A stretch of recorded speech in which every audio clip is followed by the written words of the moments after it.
70 ఏళ్లలో కాంగ్రెస్ ఏం చేసిందని. అయ్యా ఇవాళ నువ్వు ఛాయ్ అమ్ముకునేటోని అని చెప్పినావు. ఛాయ్ అమ్ముకునే ప్లాట్ఫామ్ కూడా ఆనాడు కాంగ్రెసే నిర్మించింది.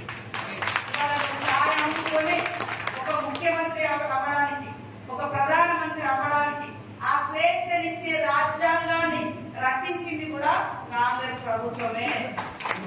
డాక్టర్ బిఆర్ అంబేద్కర్ గారి ఆధ్వర్యంలో మీరేమిచ్చారు? గొంతు నొక్కుతున్నారు. వనరులన్నీ కూడా ఇప్పుడు మన ఏరియాలన్నీ కూడా మరి ఆదాని అంబానీలకు మైనింగ్ కట్టబెడుతున్నారు. మరి అదే విధంగా ఏదైనా రైల్వే, అదే విధంగా షిప్పింగ్లు, విమానాలు, రోడ్లు అన్ని ఆదానికే, కరెంటు గిరెంటు వాళ్ళ దోస్తులకే. ఇలా బిఎస్ఎన్ఎల్ సెల్ బంకు, మరి ఏమంటారు జియో కంపెనీ లేదా రిలయన్స్, అవన్నీ ఆదాని అంబానీలే, వాళ్ళే నడుస్తాయి. బిఎస్ఎన్ఎల్ ఎవరికి? గవర్నమెంట్.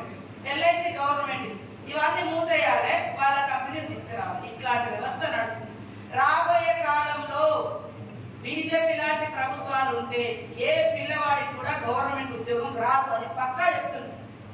అంత ప్రైవేట్ ఇచ్చాక గవర్నమెంట్ ఉద్యోగాలు ఎందుకు వస్తాయి?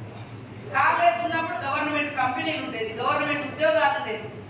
కానీ దేశంలో ఎప్పుడైతే బీజేపీ వచ్చిందో ఆ రోజు నుంచి మొత్తం ప్రైవేట్ వాళ్ళని కట్టబెట్టి ఇవాళ మరి పబ్లిక్ అనేది లేకుండా చేస్తున్నారు. కాబట్టి మీరందరూ కూడా ఒక్క అవకాశం రాహుల్ గాంధీకి ఇవ్వడం కోసం నేను ఇక్కడ ఎమ్మెల్యేగా ఉన్నా, మంత్రిగా కూడా ఉన్నా. ఈ 3 నెలలలో దాదాపుగా 300 కోట్ల పైన నిధులు తీసుకొచ్చిన, అవన్నీ టెండర్ అయ్యే దశలో ఈ రోజు ఎలక్షన్ కోడ్ వచ్చింది. ఎంత దురదృష్టం అంటే 1952లో మనకు స్వతంత్రం వచ్చిన తర్వాత జరిగిన ఎన్నికలు దాదాపు 68 దశలుగా జరిగింది. చాలా టైం తీసుకుంది ప్రపంచంలో.